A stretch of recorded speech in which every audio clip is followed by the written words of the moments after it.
Shalom saudaraku yang dikasihi Tuhan Yesus Kristus. Selamat pagi, salam sejahtera untuk kita semuanya. Selamat datang kembali di Renungan Rohani pagi hari ini. Semoga saudara yang terkasih dalam keadaan sehat selalu. Kiranya damai dan sukacita Roh Kudus melimpah di dalam hati dan pikiran saudara saat ini. Sebelum kita mulai renungan pagi ini, marilah kita bersama-sama berdoa. Tuhan Yesus, terima kasih sudah membangunkanku pagi hari ini. Terima kasih atas penyertaan dan perlindungan Tuhan. Semua karena karunia Tuhan aku dapat bangun dengan pagi hari ini. Aku menyerahkan seluruh aktivitasku hari ini ke dalam kuasa tangan Tuhan. Jauhkanku dari yang jahat, ya Tuhan. Tuhan Yesus, tolong lindungi dan berkati aktivitasku hari ini. Tolong berkati juga keluarga dan teman-temanku, Bapa Surgawi, oleh karya Roh Kudus. Tolonglah aku untuk menjauhi segala sesuatu yang melukai hati-Mu. Ampunilah segala dosa kami, ya Tuhan. Dalam nama Tuhan Yesus, aku sudah berdoa. Amin. Sahabat saudara rohani, pembacaan ayat emas Alkitab renungan kita hari ini terambil dari 1 Yohanes 1 ayat 1 sampai dengan ayat 4. Apa yang telah ada sejak semula, yang telah kami dengar, yang telah kami lihat dengan mata kami, yang telah kami saksikan dan yang telah kami raba dengan tangan kami tentang firman hidup itulah yang kami tuliskan kepada kamu.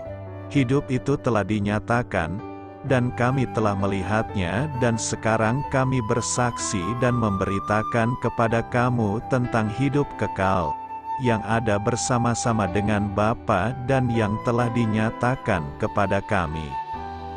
Apa yang telah kami lihat dan yang telah kami dengar itu, kami beritakan kepada kamu juga, supaya kamu pun beroleh persekutuan dengan kami. Dan persekutuan kami adalah persekutuan dengan Bapa dan dengan Anaknya, Yesus Kristus. Dan semuanya ini kami tuliskan kepada kamu, supaya sukacita kami menjadi sempurna. 1 Yohanes 1 ayat 1 sampai dengan ayat 4. Inti dari ayat emas renungan kita adalah, apa yang telah kami lihat dan yang telah kami dengar itu, kami beritakan kepada kamu juga, supaya kamu pun beroleh persekutuan dengan kami. Mari kita mulai renungan pagi kita. Judul renungan kita hari ini adalah Ceritakan Kisah Itu, ditulis oleh Bill Crowder. Mari kita mulai kisah inspiratif. Robert Todd Lincoln, putra Presiden Amerika Serikat Abraham Lincoln, hadir pada 3 peristiwa besar kematian ayahnya sendiri, juga pembunuhan 2 presiden lain, James Garfield dan William McKinley. Namun, bayangkan bagaimana Rasul Yohanes hadir pada 4 peristiwa paling penting dalam sejarah. Perjamuan terakhir bersama Yesus, penderitaan Kristus di Getsemani, penyalibannya, dan kebangkitannya. Yohanes tahu bahwa alasan utama di balik kehadirannya dalam peristiwa-peristiwa tersebut adalah untuk menjadi saksi. Di Yohanes 21 ayat 24, ia menulis, "Dialah murid yang memberi kesaksian tentang semuanya ini dan yang telah menuliskannya, dan kita tahu bahwa kesaksiannya itu benar."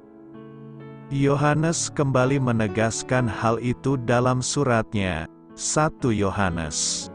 Ia menulis, apa yang telah ada sejak semula, yang telah kami dengar, yang telah kami lihat dengan mata kami, yang telah kami saksikan dan yang telah kami raba dengan tangan kami tentang firman hidup itulah yang kami tuliskan kepada kamu. 1 Yohanes 1 ayat 1. Yohanes merasakan tanggung jawab yang besar untuk membagikan kisahnya sebagai saksi mata dari Yesus. Mengapa? Jawabnya, apa yang telah kami lihat dan yang telah kami dengar itu, kami beritakan kepada kamu juga, supaya kamu pun beroleh persekutuan dengan kami. Peristiwa-peristiwa dalam kehidupan kita mungkin mengejutkan atau justru biasa-biasa saja. Tetapi Allah mengatur semuanya supaya kita dapat bersaksi baginya. Dengan bersandar pada kasih karunia dan hikmat Kristus, kiranya kita menjadi saksinya, bahkan dalam peristiwa-peristiwa kehidupan yang mengejutkan. Amin. Marilah kita renungkan di dalam hati kita. Apa saja aspek mengejutkan dari kisah iman Anda? Bagaimana cara Anda membagikan kisah Anda dengan seseorang yang perlu mendengar tentang kasih Allah? Hal ini patut kamu ketahui. Kata persekutuan, yang digunakan sebanyak 5 kali dalam 1 Yohanes adalah terjemahan dari kata berbahasa Yunani, koinonia, yang berarti keikutsertaan, berbagi, memiliki kesamaan dengan orang lain. Dalam bagian lain dari Perjanjian Baru, kata tersebut atau kata-kata yang berhubungan dengan itu dipakai untuk menunjukkan bahwa mereka yang menerima kebenaran tentang kehidupan, kematian, dan kebangkitan Yesus juga berbagi hidup mereka dalam hal-hal praktis. Mereka bertekun dalam pengajaran rasul-rasul dan dalam persekutuan.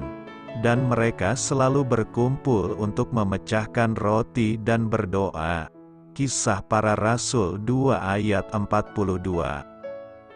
Dalam surat kepada jemaat Filipi, Paulus memakai beberapa kata yang berhubungan untuk mengakui peran serta orang percaya di dalam pelayanannya. Aku mengucap syukur kepada Allahku setiap kali aku mengingat kamu karena persekutuanmu dalam berita Injil mulai dari hari pertama sampai sekarang ini. Filipi 1 ayat 3 sampai dengan ayat 5. Persekutuan mereka juga termasuk dalam hal dukungan keuangan. Kalianlah satu-satunya jemaat yang membantu saya. Kalian satu-satunya yang turut mengecap untung rugi bersama-sama saya. Doa saya menyertai saudara sekalian. Marilah kita menyampaikan doa syafaat. Tuhan Yesus, tolonglah aku agar peka menangkap kesempatan untuk dapat menceritakan kasih-Mu yang besar kepada orang lain. Amin. Sampaikan harapan dan permintaan saudara kepada Tuhan.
Marilah kita renungkan sahabat saudara rohani.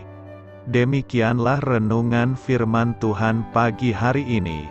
Semoga menjadi berkat dalam hidup kita. Dan sebelum kita memulai segala aktivitas kita pagi hari ini, marilah kita berdoa. Selamat pagi Bapa, malam hari telah berganti pagi. Kehidupan baru telah Engkau berikan kembali bagi kami. Bapa Surgawi, tolonglah aku menyadari kebutuhan orang lain, supaya aku dapat membagikan apa yang telah Engkau berikan kepadaku. Pada saat aku membutuhkan, berilah aku keyakinan bahwa Engkau akan mencukupkanku, melalui orang-orang yang mengasihi-Mu, bukan karena kami pantas atau layak, namun karena kasih karunia-Mu kami boleh ada, sebagaimana kami ada di pagi hari ini. Terima kasih Tuhan, atas kesempatan baru yang telah Tuhan berikan kepada kami, untuk bisa memperbaiki diri agar kami bisa lebih layak di hadapan-Mu. Hari ini kami serahkan semua perkara dan kesulitan yang akan kami lalui ke dalam tangan-Mu. Biarkanlah kami bisa memuliakan-Mu dalam segala aktivitas yang akan kami lakukan. Amin. Biarlah firman Tuhan menjadi pengingat untuk kita semua, bahwa tuntunan dari Roh Kudus akan selalu memberi jalan keluar bagi setiap permasalahan hidup kita, dan memberi kedamaian di hati kita. Sampai jumpa di renungan pagi saudara rohani berikutnya. Kiranya Tuhan selalu memberkati saudara semua hari ini. Amin. Shalom.